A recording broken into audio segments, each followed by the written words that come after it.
Welcome to a continuation of my video series on forest inventory.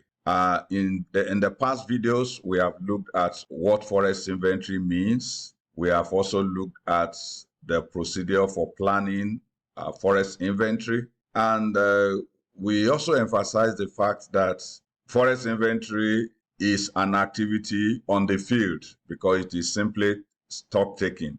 It involves going to the field to enumerate the trees there. Now, this this exercise is usually labor intensive. It's not something that can be done by a single individual.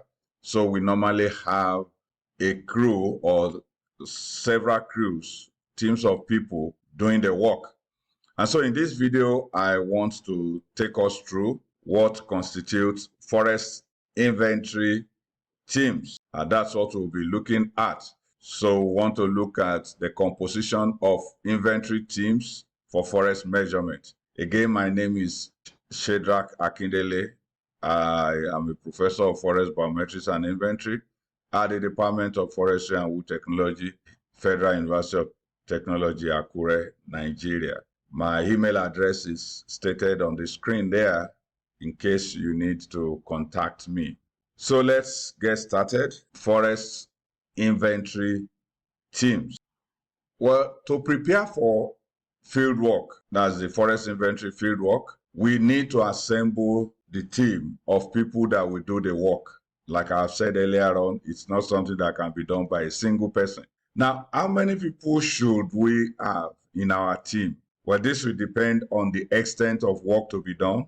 It will also be because if you are to enumerate just a small forest area of, let's say, just 2 hectares, compared with if you are to enumerate a whole forest reserve or forest in a whole country, the extent of work will determine the number of people you will have on the teams or the number of teams you will assemble. Also, the manpower available. Even if you have it in mind to recruit 50 people to work, do you really have 50 people available? So the level of manpower available will also indicate the kind of number of teams you will have. Now, the budget available is also very important. How much money do you have for the work?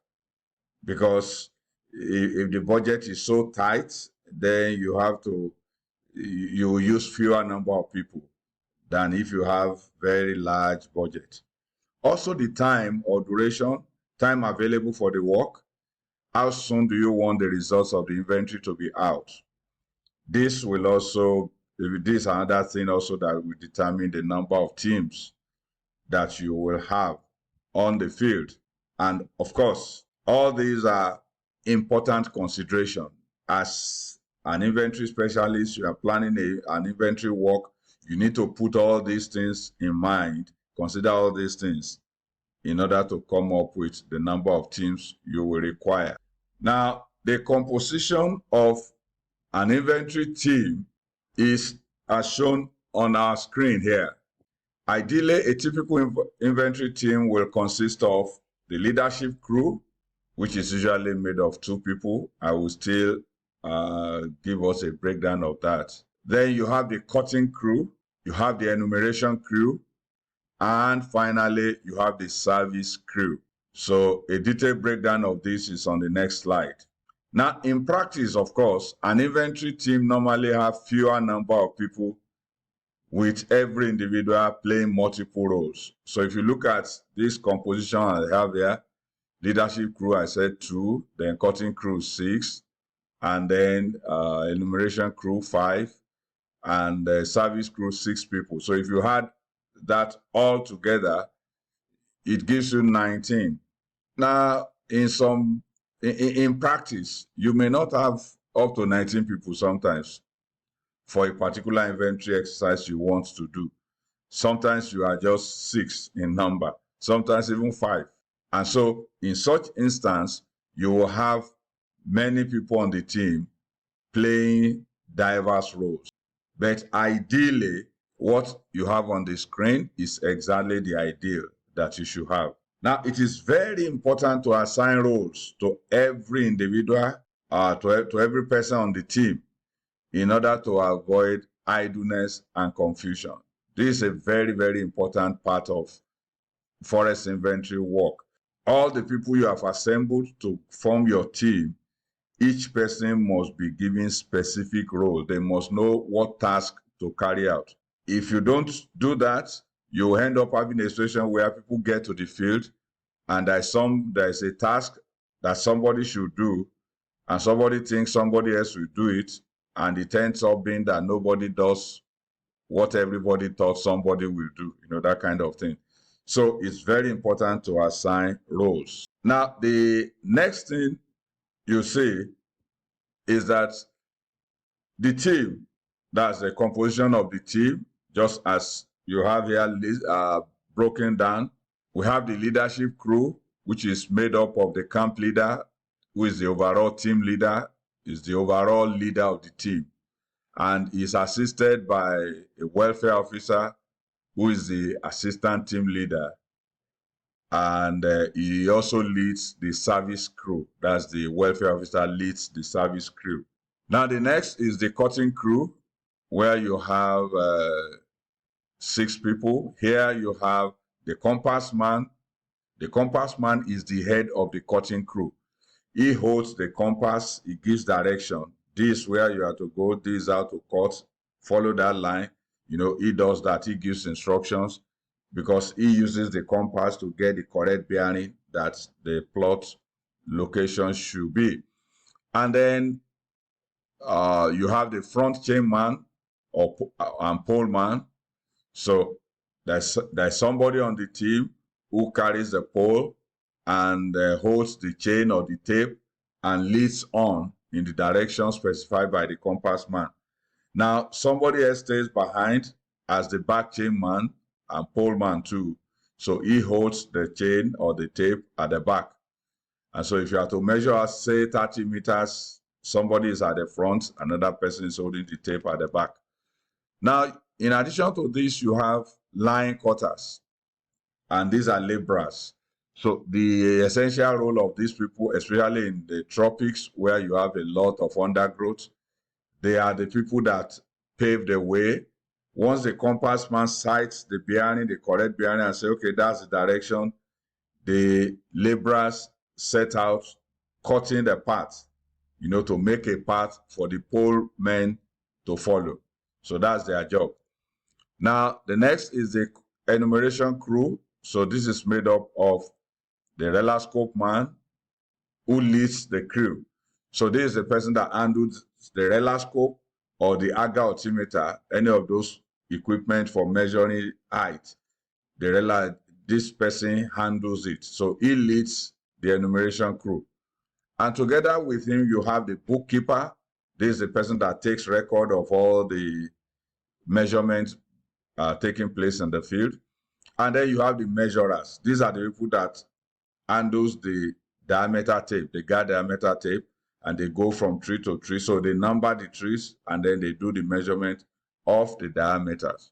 Now, also for this team, you have laborers. So you have laborers also attached to this, because sometimes you want to measure a tree and the reloscope man is standing at a distance. He wants to sight to the base of the tree and sight to the top of it. But he realized that he cannot see the base of the tree very well because of undergrowth. Of course, the laborer goes there, clear the path for him to be able to have good line of sight to the tree. So that's what the laborers do essentially. Now, service crew is the last of the crews, and this is the most important because this crew takes care of the welfare of all the other team members. So he's headed by the assistant team leader, who is the welfare officer.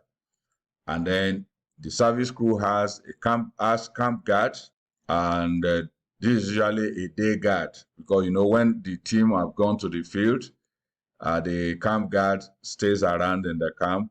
He patrols just to ensure that everything is safe in the camp. Then there are the camp cooks. These are the caterers that prepare the meal while the field teams are on the field, so that by the time the field crew comes back, they are not the same people that will start cooking. food will be ready for them. So we have camp cooks. And then, of course, there's also laborer.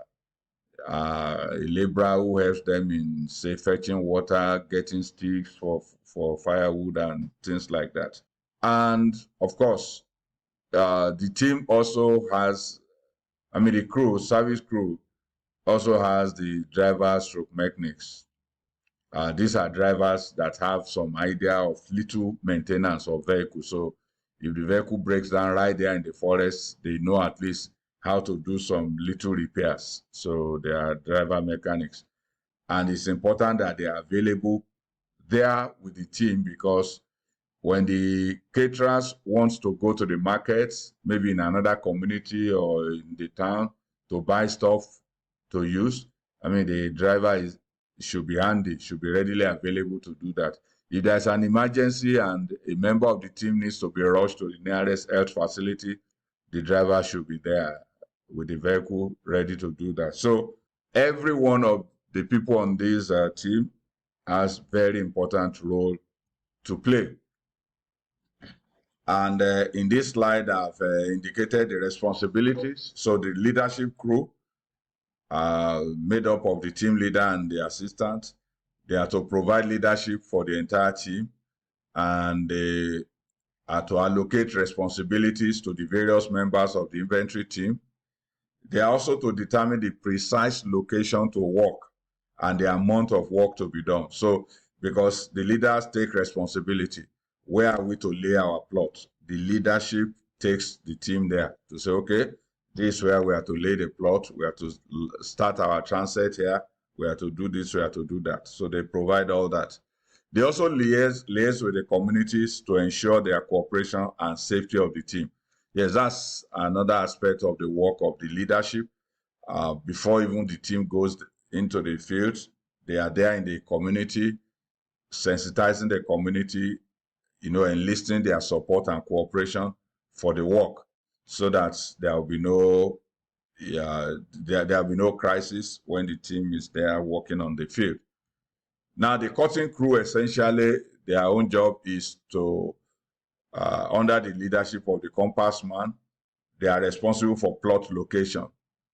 So they can read the map, the field map is available. They know, okay, we get to locate our plot. We move 50 meters inside along so bearing, and then from there we go right at so degrees, that kind of thing. So they do the plot location. They are also responsible for boundary demarcation, because the boundary of the plot should be clearly demarcated so that people are not confused as to the enumeration crew.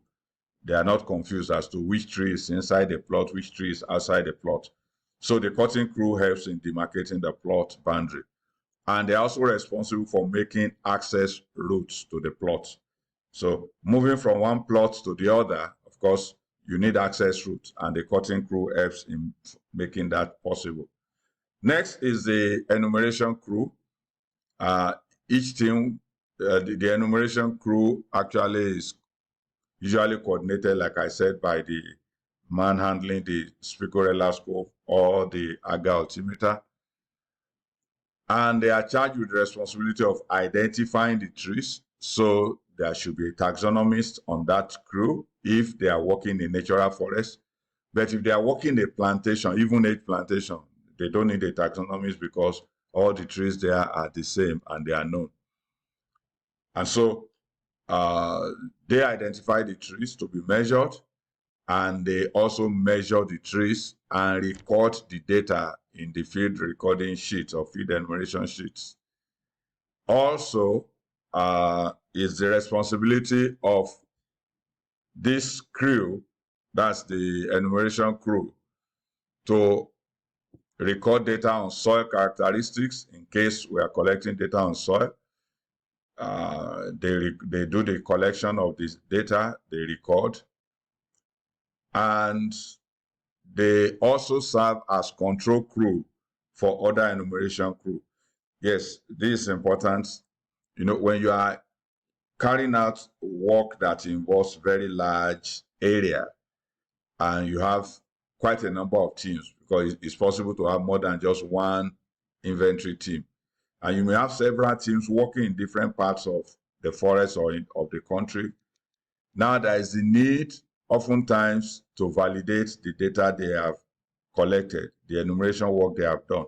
And so sometimes we have an enumeration crew which will send out, okay, go to the plot where team one did the enumeration. Just randomly sample 2 of those plots that they have measured and remeasure it. And let's compare your result with theirs to see how close they are, how concise the measurements are, and so on. So that is part of what the enumeration crew does. Next is the service crew, which, as I've said earlier on, are responsible for preparing the food for members of the team. They also ensure adequate supply of water for use in the camp. That's very, very important. It's their duty to ensure that, so that by the time the field people come back from the field to the camp, they are sweating, they are tired, water should be available for them to wash, to have their shower, and so on. And then they are also responsible for all aspects of transportation of men and materials throughout the period of the field work. So they ensure that the vehicle, the operational vehicle, is serviceable, is working well, so that if teams need to be moved from one location to the other, they make sure that happens. And they also maintain proper security of camp materials when the field crews are out for field work. So because they are in the camp, and they are to ensure that excuse me, there's proper safety and security of all the things there. Also, they are expected to provide other services necessary to promote the welfare of the inventory team. Take, for example, the first aid box. They are to be in charge of that. They are to make it available, make drugs available for people or medication available for people as the need arises. So that's essentially what is expected of them. So watch out for other related videos on forest inventory on my YouTube channel. Thank you for your attention. See you in the next video.